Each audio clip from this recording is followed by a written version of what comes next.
नमस्कार दोस्तों, स्वागत है आपका हमारे YouTube channel step to achieve में। मैं आपको यहाँ पर पर्यावरण एवं पारिस्थितिकी तंत्र से रिलेटेड जितने भी क्वेश्चन हैं वो कराने वाला हूँ। जो यूपी टेट, सी टेट एवं जितने भी स्टेट्स की परीक्षाएँ हुए उनमें आए हुए सारे क्वेश्चन यहाँ पर कराऊँगा। तो यही हमारा चैप्टर फर्स्ट का पार्ट 1 है। ठीक है, तो ये पहला क्वेश्चन है हमारा, निम्नलिखित में से कौन सा जैव मंडल का अजैविक घटक नहीं है। ऑप्शन 1 है हमारा प्रोटीन, बी ऑप्शन है मृदा, सी ऑप्शन है कवक, डी ऑप्शन है फास्फोरस। तो हमको बताना है इसमें कौन सा अजैविक घटक नहीं है। तो हमारा आंसर होगा यहाँ पर सी ऑप्शन, कवक। ठीक,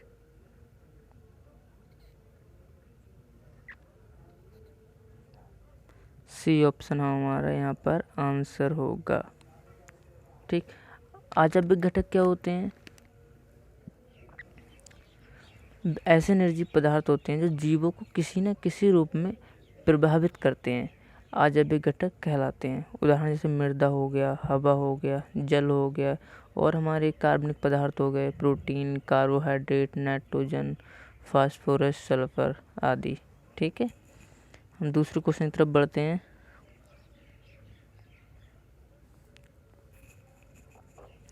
घास भूमि क्षेत्र के परितंत्र का खाद्य श्रृंखला में सबसे उच्च स्तर के उपभोक्ता होते हैं। तो इसमें पूछा है कि जो उपभोक्ता होते हैं, तो ये खाद्य श्रृंखला जो होती है तो उसमें सबसे ऊपर कौन सा आता है। ठीक है, तो पहला है शाकाहारी, बी है मांसाहारी, सी है जीवाणु, डी है मांसाहारी एवं शाकाहारी। तो उच्च स्तर पर, ठीक है, घास भूमि के पारितंत्र की खाद्य श्रृंखला में उच्च स्तर के उपभोक्ता होते हैं। तो इसमें कौन सा आंसर है?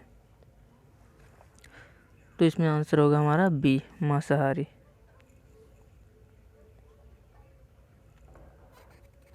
ठीक, बी आंसर होगा मांसाहारी। ठीक है, मैं एग्जाम्पल देके बताता हूँ। जैसे जो प्रोड्यूसर होगा हमारा घास, ठीक, घास क्या होगा हमारा उत्पादक होगा। तो इसको कौन खाएगा? इसको खाएगा टिड्डा।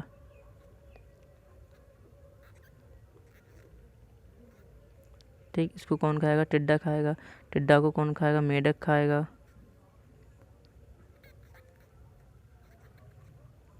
ठीक, टिड्डा को कौन खाएगा? मेढक। मेढक को कौन खाएगा? सर्प खाएगा। तो इसे सांप बोलते हैं अपने।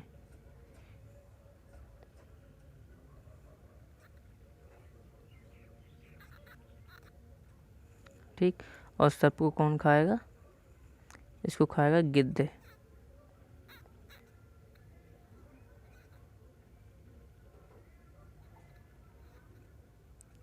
ठीक, तो गिद्ध क्या हो जाएगा हमारा? मांसाहारी, क्योंकि ये सबसे उच्च स्तर पे है। ठीक है,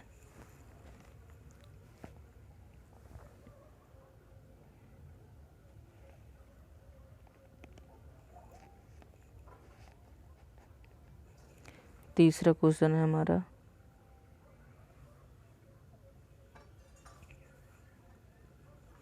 पारिस्थितिक तंत्र में ऊर्जा का मुख्य स्रोत क्या होता है। जो पारिस्थितिक तंत्र होता है तो इसमें ऊर्जा का, एनर्जी का जो मुख्य स्रोत होता है वो क्या होता है। Option A ATP, option C DNA, option D RNA, option B सूर्य प्रकाश। तो क्या होता है? सूर्य का प्रकाश।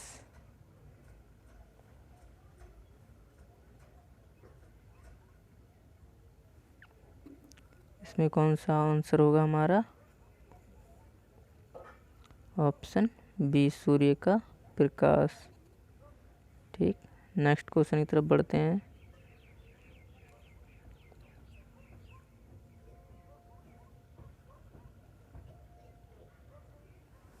तो हम नेक्स्ट क्वेश्चन की तरफ बढ़ते हैं। एंगमार्क का संबंध किससे है?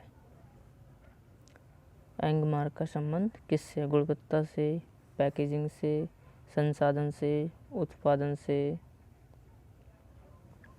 तो क्या आंसर होगा हमारा इसमें?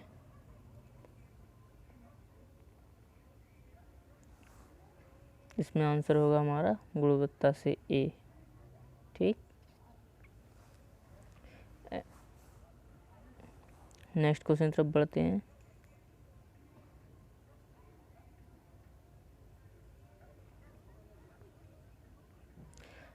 किसी खाद्य श्रृंखला में शाकाहारी होते हैं प्राथमिक उत्पादक, प्राथमिक उपभोक्ता, द्वितीयक उपभोक्ता या अपघटनकर्ता। शाकाहारी पूछा है, शाकाहारी कौन होते हैं? तो क्या आंसर होगा इसका? इसका आंसर होगा हमारा बी। कैसे? अभी मैंने अभी आपको एग्जाम्पल बताया था। ठीक है, जो हमारे उत्पादक होते हैं वो तो हो जाएगा घास, लेकिन घास को कौन खाता है? टिड्डा खाता है। तो टिड्डा हमारा क्या होता है? प्राथमिक उपभोक्ता होता है। ठीक है, इसलिए इसका आंसर क्या होगा? प्राथमिक उपभोक्ता। किसी खाद्य श्रृंखला में शाकाहारी होते हैं तो कौन होते हैं? प्राथमिक उपभोक्ता होते हैं। ठीक,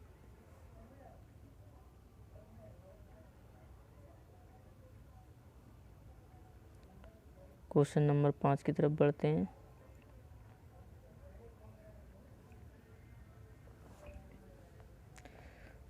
क्वेश्चन नंबर 5 में क्या कहता है? भू पारिस्थितिकी तंत्र में ऊर्जा का महत्वपूर्ण स्रोत क्या है? इसमें वही पूछा कि ऊर्जा का महत्वपूर्ण स्रोत क्या है? तो क्या होगा आंसर इसका? इसका आंसर होगा सूर्य। ठीक, जिस क्वेश्चन में एक्सप्लेन करने का होगा उस क्वेश्चन में मैं एक्सप्लेन करूँगा। ठीक, सी आंसर होगा इसका।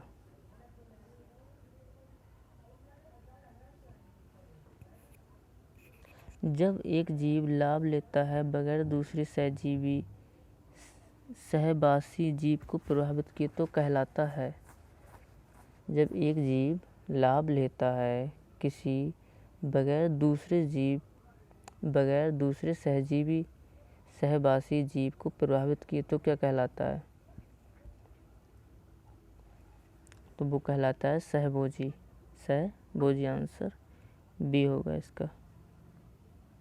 क्या आंसर होगा इसका? Answer B. ठीक है,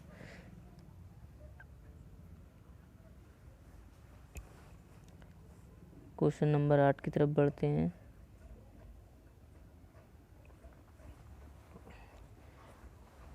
जब मोर सांप को खाता है, सांप कीड़ों को खाता है और कीड़े हरे पौधे को खाते हैं तो मोर का पोषण तल क्या है? इसमें ये पूछा है कि प्राथमिक उपभोक्ता होगा, अंतिम उपभोक्ता होगा, प्राथमिक अपघटक होगा या खाद्य पिरामिड के शीर्ष पर होगा। बताओ आप लोग आंसर इसका क्या होगा?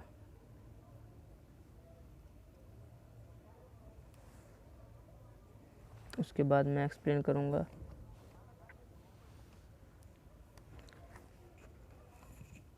जब मोर सांप को खाता है, ठीक है, मोर किसको खा रहा है? सांप को खा रहा है। सांप किसको खा रहा है? कीड़े को खा रहा है। कीड़ा किसको खा रहा है? हरे पौधे को खा रहा है। ठीक है, तो मोर का पोषण तल क्या होगा? तो इसका पोषण तल होगा खाद्य पिरामिड के शीर्ष पर, डी ऑप्शन। ठीक, कैसे होगा? जैसे इन्होंने ये बोला है मोर है, मोर किसको खा रहा है? मोर किसको खा रहा है? मोर खाएगा सांप को। ठीक, मोर किसको खाएगा? सांप को। और सांप किसको खाएगा? कीड़ा को। ठीक, कीड़ा किसको खा रहा है? ठीक, हरे पौधे को।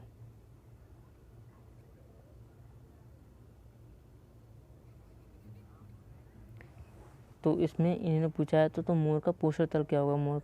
मोर का जो पोषण तल होगा वो उच्च होगा, मतलब शीर्ष पर होगा। ठीक है, नेक्स्ट क्वेश्चन की तरफ बढ़ते हैं हम।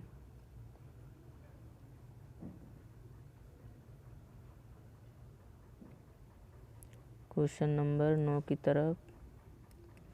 जो शाकाहारी जंतु भोजन के लिए हरे पेड़ पौधों पर निर्भर रहते हैं, जो शाकाहारी जंतु भोजन के लिए हरे पेड़ पौधे पर निर्भर रहते हैं, उनको क्या कहते हैं? प्रथम चरण उपभोक्ता कहते हैं, द्वितीय चरण उपभोक्ता कहते हैं, तृतीय चरण उपभोक्ता कहते हैं, या उपभोक्ता कहते हैं। फिर से क्वेश्चन को समझो कि जो शाकाहारी जंतु हैं, ठीक है, भोजन के लिए हरे पेड़ पौधों पर निर्भर रहते हैं, ठीक है, तो उसको क्या कहते हैं? पहले भी इस क्वेश्चन का आंसर आपको मैं बता चुका हूँ और उसको एक्सप्लेन भी किया मैंने विद एग्जाम्पल के साथ, ठीक है। तो इसका आंसर क्या होगा? ए, प्रथम चरण उपभोक्ता। ठीक,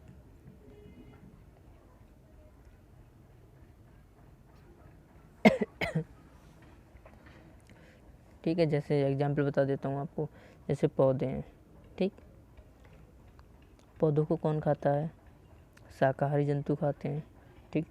तो पौधों को शाकाहारी जंतु खा रहे हैं, तो इन्होंने ये तो पूछा है कि जो शाकाहारी जंतु भोजन के लिए हरे पेड़ पौधों पर निर्भर होते हैं, उनको क्या कहते हैं? तो प्रथम उपभोक्ता उनको कहते हैं, ठीक है।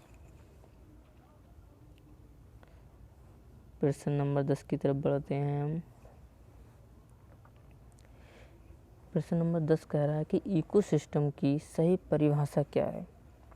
परस्पर क्रियाएं करने वाला जीव समुदाय, किसी स्थान की आजीवीय घटक, किसी स्थान का आजीवीय घटक, पृथ्वी और वायुमंडल का क्षेत्र जहाँ जीव रहते हैं, जीव समुदाय और उसके वातावरण का संतुलित तंत्र।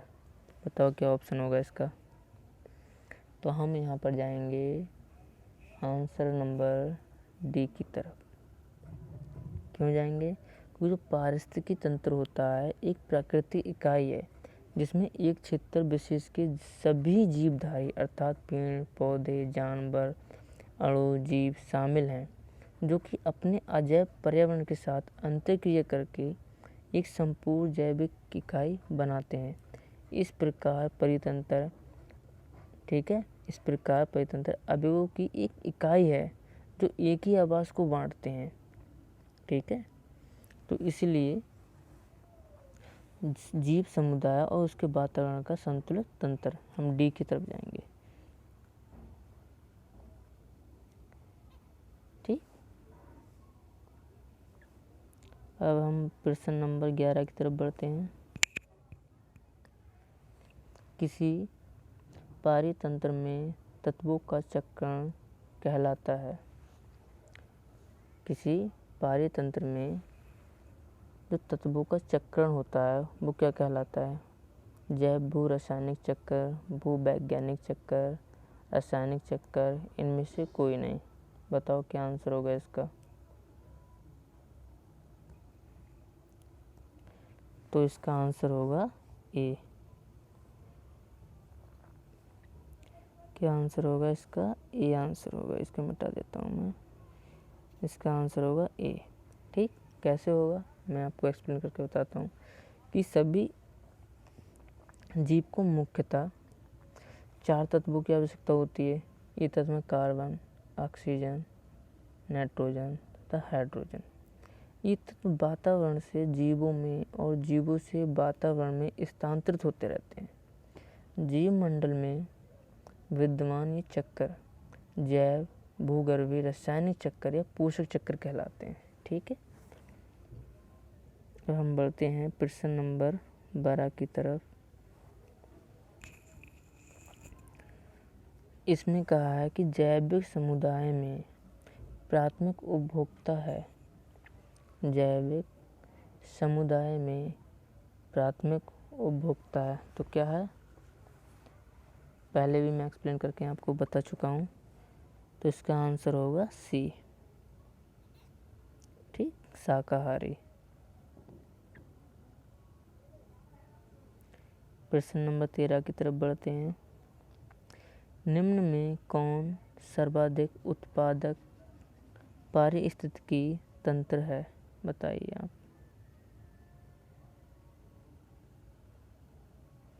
निम्न में से कौन सर्वाधिक उत्पादक पारिस्थितिकी तंत्र है।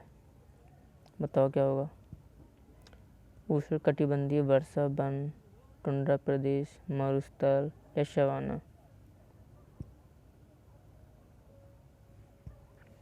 तो हम इसमें जाएंगे आंसर नंबर ए की तरफ। क्यों जाएंगे उसका भी कारण जान लीजिए कि जो उष्णकटिबंधीय वर्षा वन होते हैं, ठीक है, सर्वाधिक उत्पादक पारिस्थितिक तंत्र है। कैसे? क्योंकि इस प्रकार के वन विषुवत रेखा के आसपास पाए जाते हैं।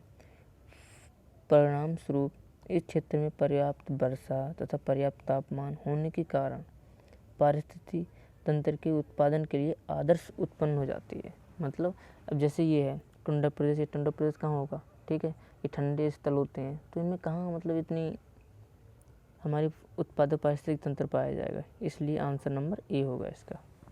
ठीक, अब हम बढ़ते हैं आंसर नंबर प्रश्न नंबर 13 की तरफ। खाद्य श्रृंखला के परस्पर समूह को कहा जाता है। खाद्य श्रृंखला के परस्पर समूह को कहा जाता है, क्या कहा जाता है? बताओ आप, क्या कहा जाता है?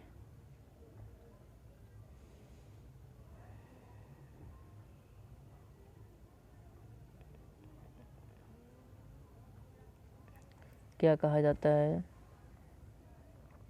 खाद्य चक्र कहा जाता है, खाद्य अभिक्रिया, श्रृंखला अभिक्रिया कहा जाता है, खाद्य जाल कहा जाता है, या बायोमास का पिरामिड कहा जाता है।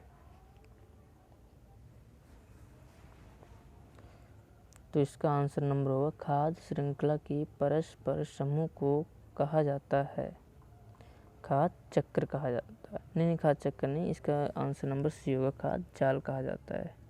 ठीक है, खाद्य जाल कहा जाता है।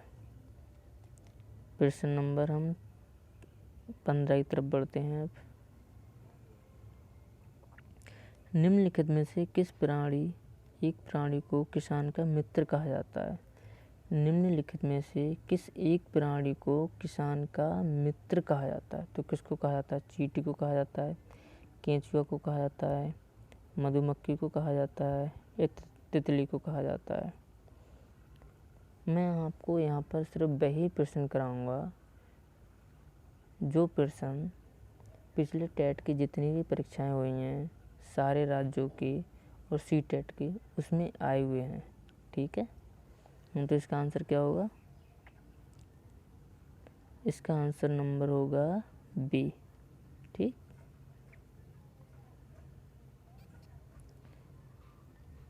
इसका आंसर बी। प्रश्न नंबर 16 की तरफ बढ़ते हैं। पर्यावरण की परिभाषा क्या है? अबायोटिक एवं बायोटिक घटक, समुद्र तल के नीचे पृथ्वी पर वस्तुएं, चीज़ें जो हमको घेरती हैं, उपरोक्त में से कोई नहीं। बताओ क्या होगा इसका आंसर? पर्यावरण की परिभाषा क्या है? तो पर्यावरण की परिभाषा क्या है?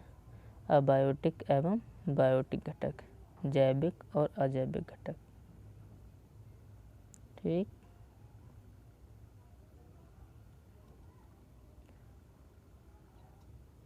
Answer A.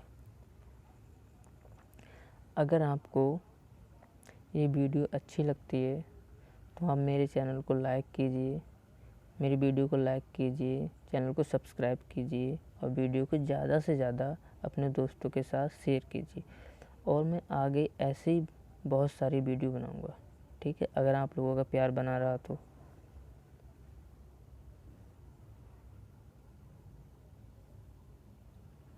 प्रश्न नंबर 17 की तरफ बढ़ते हैं। कृत्रिम वर्षा के लिए मेघ बीजन के लिए प्रयुक्त रसायन है। बताओ, जो जैसे कृत्रिम वर्षा होती है, ठीक है, कृत्रिम वर्षा कैसे होती है? मतलब ये कराई जाती है कृत्रिम वर्षा के लिए, तो मेघ बीजन के लिए प्रयुक्त रसायन है सिल्वर नाइट्रेट। तो क्या होता है, केमिकल यूज किया जाता है, तो उसका छिड़काव किया जाता है ऊपर किसी तरह से।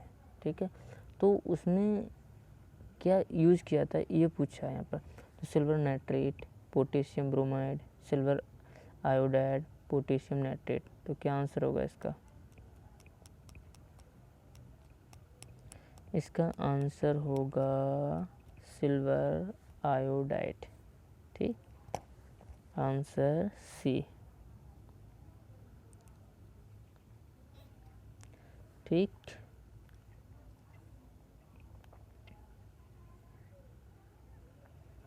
निम्नलिखित में से कौन द्वितीय श्रेणी का उपभोक्ता है? तो बताइए द्वितीय श्रेणी का उपभोक्ता कौन है? आप खुद बता सकते हैं। जैसे हरे पौधे को कौन खाता है? टिड्डा खाता है। और टिड्डा को कौन खाता है? ठीक है, मेढक खाता है।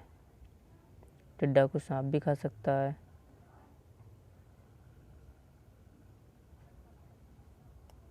ठीक है, तो टिड्डा को मेढक भी खा सकता है, सांप भी खा सकता है।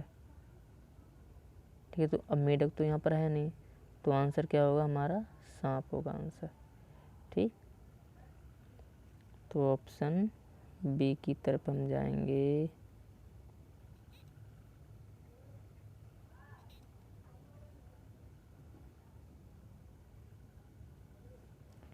प्रश्न नंबर 19, पारिस्थितिकी तंत्र का उदाहरण है, बताओ। वायु, जल, मृदा, तालाब। क्या होगा? तो इसका आंसर होगा बी।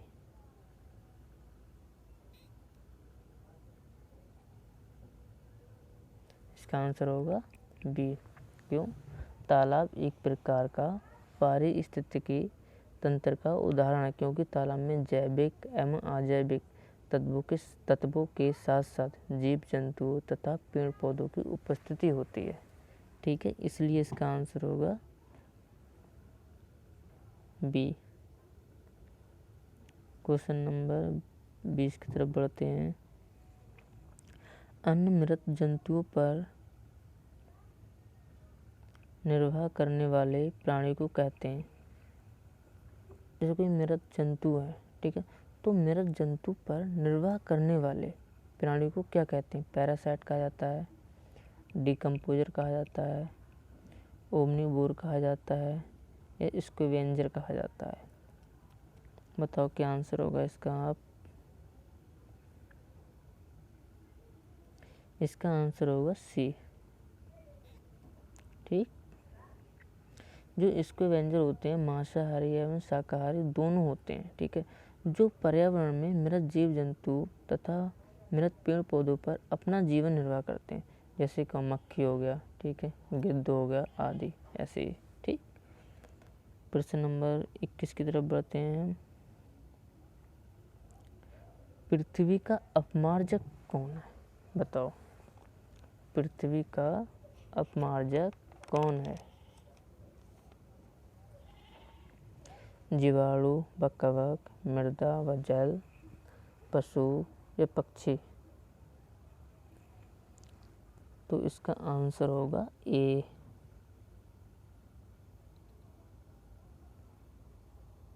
ठीक, क्योंकि जीवाणु एवं कवक को पृथ्वी का अपमार्जक कहा जाता है। ये ऐसे जीव हैं जो अपने आवासीय क्षेत्र में उपस्थित मृत जैविक पदार्थों को खाकर अपना जीवन निर्वाह करते हैं ये। ठीक है, इसलिए।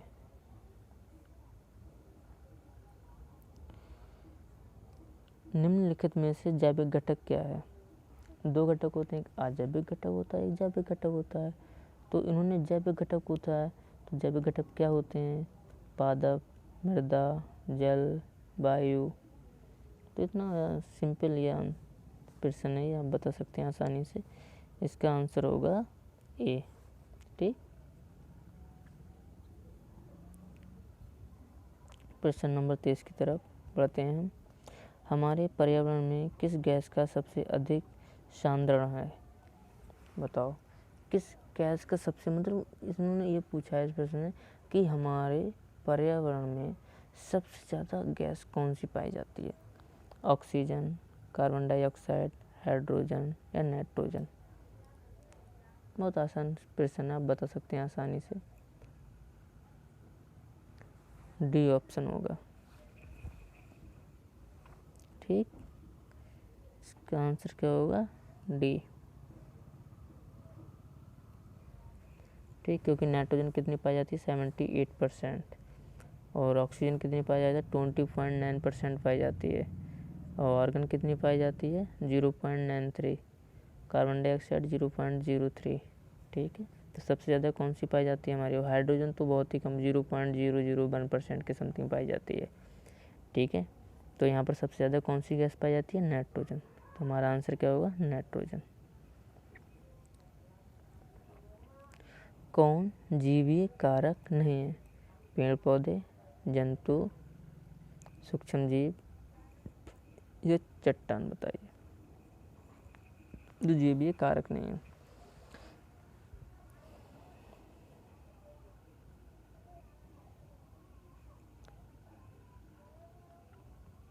तो इसका आंसर क्या होगा, डी ऑप्शन, चट्टान।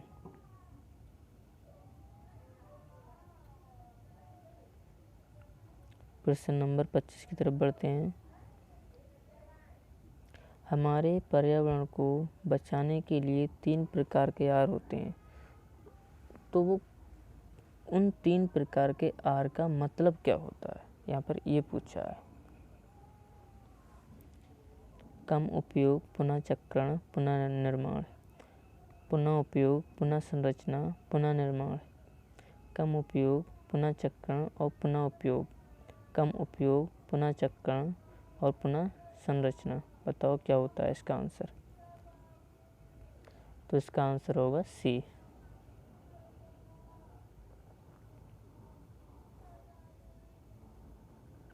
क्या आंसर होगा इसका, सी। 3 आर होते हैं, 3 आर। ठीक, इसका क्या मतलब होता है, रिड्यूस,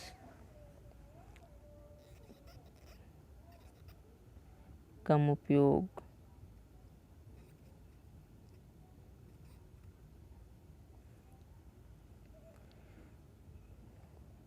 सेकेंड आर का मतलब क्या होता है, पुनः चक्रण, रिसाइकिल करना।